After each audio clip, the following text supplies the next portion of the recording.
Film director और writer Leena Khan पर एक नजर से ही जाहिर हो जाता है कि वो हॉलीवुड फिल्म डायरेक्टर्स के अमूमी खाके पर पूरा नहीं उतरती। हॉलीवुड में खातून फिल्म मेकर बनना बहुत मुश्किल है, ये तो एक हकीकत है। मुझे लगता है कि वो समझते हैं कि आपके पास इतना इख्तियार नहीं होता कि आप सेट को कंट्रोल कर सकें, इसलिए या तो वो आपको मौका नहीं देंगे या इसका खतरा नहीं लेंगे। जहाँ तक मुसलमान होने का ताल्लुक है तो वो इसको भी अभी समझने की कोशिश ही कर रहे हैं। लीना खान भारत से ताल्लुक रखने वाले तारकीन वतन की बेटी हैं। तालीम के दौरान कई शोबों पर गौर करने के बाद उन्होंने फिल्म साज बनने का फैसला किया। इस इंतखाब पर उन्हें जनूबी एशियाई कम्युनिटी की कुछ तनकीद का भी सामना करना पड़ा।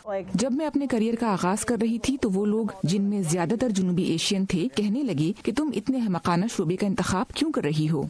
वो अपने फैसले पर कायम रही और एक फिल्म टाइगर हंटर के लिए फंडिंग हासिल करने की कोशिश करती रही। 2017 में रिलीज होने वाली ये कॉमेडी फिल्म भारत से अमेरिका आने वाले एक तारिके वतन के तजुर्बे पर मबनी है। लीना खान का कहना है कि इस फिल्म की कामयाबी ने उनकी कम्युनिटी के लोगों को हैरान कर दिया। लगता है कि जनूबी एशिया से ताल्लुक रखने वालों या मुसलमानों को अपनी कहानियों की हकीकी कदर का एहसास नहीं। जिस लम्हे आप कहते हैं कि फलानी कंपनी के फलां शख्स या दूसरे अल्फाज में एक गोरे अमरीकी ने इसे एक अच्छी फिल्म कहा है, तो तब उन्हें एहसास होता है कि अच्छा, अगर किसी और ने इस ब्राउन रंगत वाले शख्स के काम को सराहा है तो ही ये अच्छा होगा। लीना खान के मुताबिक इस फिल्म के आलमी मौजू और इसके रिलीज के वक्त ने इसे कामयाब बनाने में मदद दी।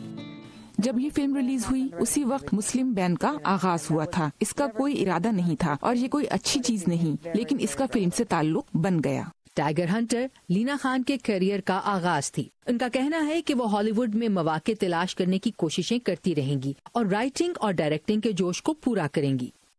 जो मैं करती हूँ वो मुझे पसंद है। मुझे लगता है कि इसकी कुछ अहमियत है, ये बहुत मजेदार है और फिर मैं एक बाअकीदा फर्द भी हूँ जो अपना काम करने के बाद उसका नतीजा खुदा पर छोड़ देती हूँ। लीना खान अब एक टीवी कॉमेडी के लिए काम कर रही हैं और डिज्नी की एक फिल्म भी डायरेक्ट कर रही हैं। एलिज़ाबेथ ली के साथ Ayesha Khalid, voice of America.